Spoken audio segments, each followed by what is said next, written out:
Ever since my niece Kelly came to live with me, I've had occasion to marvel at that strange never-never land between the little girl and the budding woman. I call it a never-never land because I never know what to expect next. And I never have a ready answer when more than one of those little buds get together.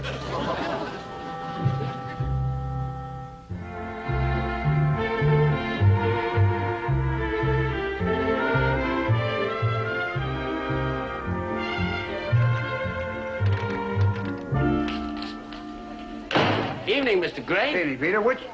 Oh,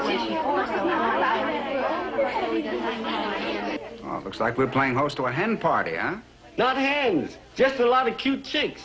Which one of those cute chicks parked a sports car right smack in the middle of our driveway? Must be McGavin chick. She's the only girl here who drives sports car. In fact, she's the only girl here who drives any car. McGavin, did you say? Liz McGavin. Her father's so loaded, he need help to carry money home. He's so loaded, I know. It's odd. What odd? I was in her father's office just this morning. I'm one of the 15 lawyers he has on retainer. Maybe he got one lawyer for every company he owns. Which company you handle? None. Mr. McGavin's being sued for divorce by his wife. I'm representing him. Which one is Liz? That one, over in the corner. Maybe we could try a minstrel show. Oh, that sounds like fun. A minstrel show? How cornball can you get?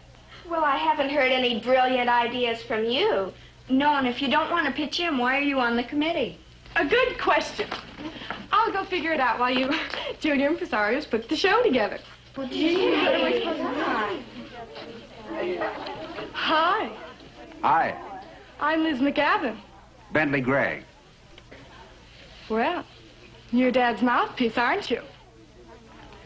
I'm his attorney. Oh, sorry. And I take it you're the stormy petrel of high school show business, huh? Oh, it's just another class night. Laughs and jokes, rah, rah. If you've seen one, you've seen them all. You don't like class night? Deliver me. I'd rather sit through amateur night at South Kensington. I haven't been to South Kensington lately. Oh, don't get me wrong. I'm not really a grandstand quarterback. If I had a thought, I'd pass it on to the kids. I guess I just haven't got the mentality for that sort of frolic. Well, how about doing an off-Broadway show? At least you're far enough off-Broadway. You're cute. If there's one word that I dislike more than mouthpiece, it's cute. You're really putting me in my place today. Aren't you, Uncle Benton? Well, I still think you're cute, but it's the last time you'll hear me say it. Good. You know, I've heard about you. Man about town, eligible bachelor. Dad might be eligible himself pretty soon. And not soon enough for Mother if I'm any judge of horseflesh. Do you have any feelings about this divorce? Que sera, sera. What will be, will be. Mom and Dad are just, how shall I put it, in different orbits. And as the man said, you can't warm over spilled milk. Right? I'm a coffee man myself. Hi, Uncle Bentley. Hi, Mr. Gray. Hi, darling. Hello, ladies. Listen, kids, we'll meet back here tonight and try to lick this thing. How about you, Liz? Can you make it? I think you'd better include me out. Holy cow, what a wet blanket. Funny, Ginger. You never say that when you want, like, a ride somewhere. Well, the McGavin bus service is leaving now. All aboard that's going aboard. Come on. So long, Mr. Gray. Nice meeting you. My pleasure, Miss McGavin. Oh, call me Liz. Everybody does. Bye.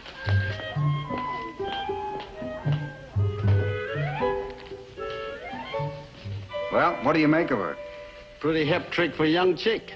Think she got crush on you. Oh, come on. I'm twice her age. At rate she's growing up, she passed you in 6 months. Peter, if that's the girls, tell them I'll be right down. Okay, Miss Kelly. Good evening. I'm Ben McGavin. I'd like to see Mr. Gray. Yes, Mr. McGavin, I tell him. Why, Ben, hello. What a surprise. Hello, Bentley. Come in, come in. Thanks. About that counter complaint, there are a few points I forgot to bring up this morning. Oh, I was just working on it. Oh, good, good. Sit down, have some coffee. No. Mental cruelty. How about that? I tell you, she's never had it so good. That's her problem. She has never had it so good. Why, when I married Phyllis, what was she? She was the middle sister in a singing trio. And the only reason she was in the middle was because she had a cute face. Hi, kids. Come on. Ben, Something we've just got to. Well, I've got a couple of thoughts. That I thought might be of some area. Hi, girls. Hi. Hello? Oh, hi, Howard.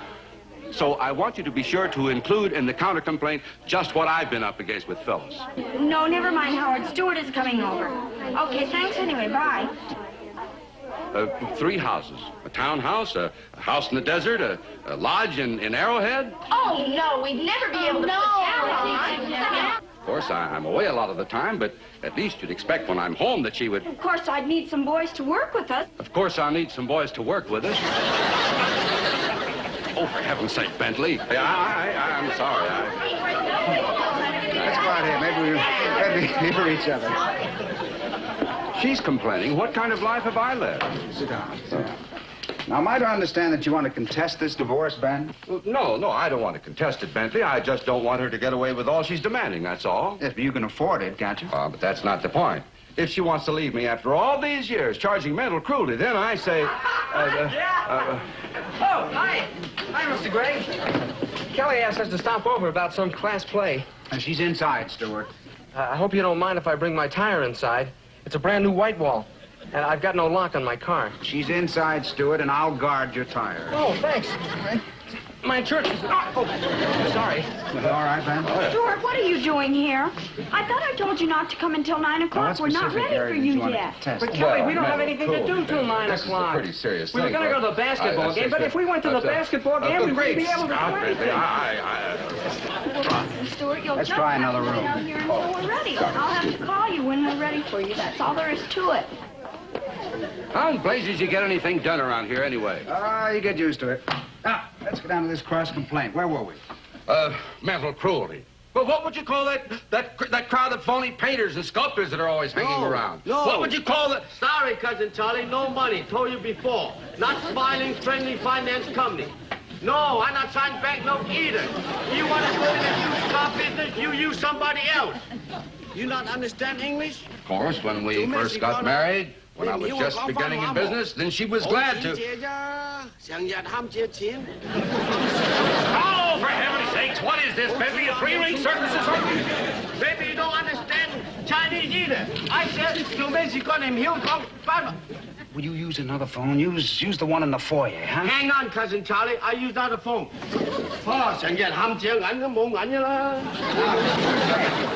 I was saying that I want this finished Monday, but how you can do anything around here, I'll never know. I told you get used to all this. Don't you have any disturbances at home? When I am working, I demand quiet.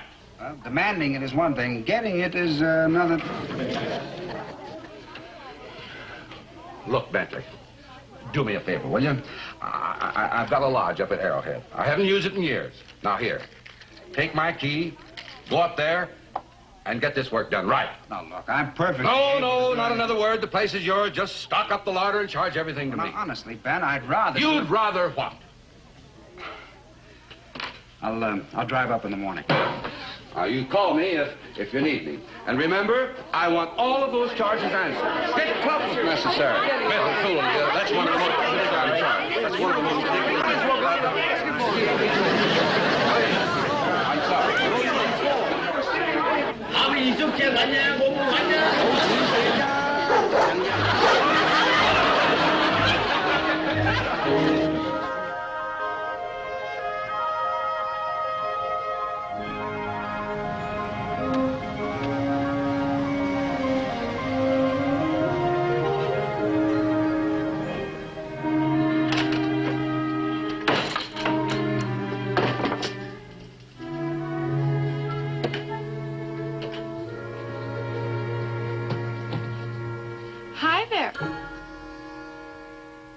welcome to Soggy Pines. I'd asked the caretaker to take your valise, but we apparently don't have a caretaker anymore. Oh, by the way, I think you ought to remind Dad to stop paying him. There were 32 unopened checks in the mailbox. I didn't know that you were going to be up here. I didn't know it myself till last night. What was last night? I heard Dad mention you were coming up. Well, don't look like you just saw the blob. I know you have to work. I won't get in your way. I promise.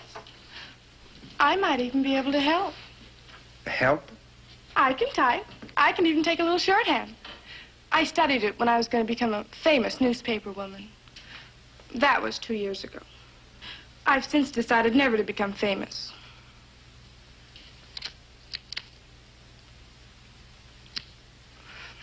Thank you. When you finish with your work, I could take you for a ride in the speedboat. Do you water ski? Well, I tried it once, but I sprained my knee. I'm afraid I'm a little too old for that sort of thing. Oh, you're not even in the prime of life yet. I read where that's 40. You're a long way from 40. Not as long as you think. Besides, I like older men, especially older men with some distinction. You have distinction. Most of the boys I know are drippy. They start a sentence with crazy and end it with daddy-o. Liz, does your mother know that you're up here? Mom's in Palm Springs with her sculpture group. Does your father know? Daddy doesn't check up on me. Anyway, what difference does it make? What difference does it make to them where I am? I have a feeling it might make quite a bit of difference. They might worry about you. I'll bet. Liz, you said you wanted to help me. You really want to help me?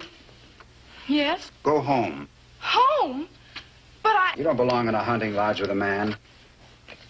Even if the lodge is your father's and the man is your father's lawyer. You mean I'm being kicked out? I can't very well kick you out of your own house. But I'm being hinted at. Well, all right. I'm pretty good at hint taking. I'm sorry, Liz. I really do think it would be wise. Mr. Gregg, I won't get in your way. Honest.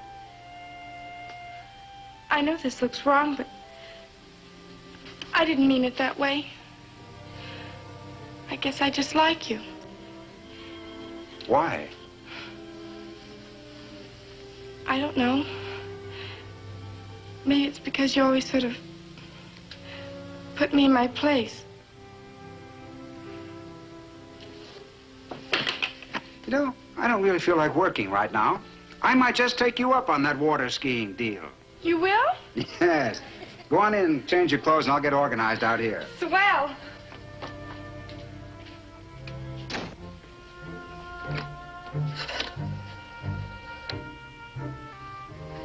Long distance, please. I'd like to speak to Beverly Hills.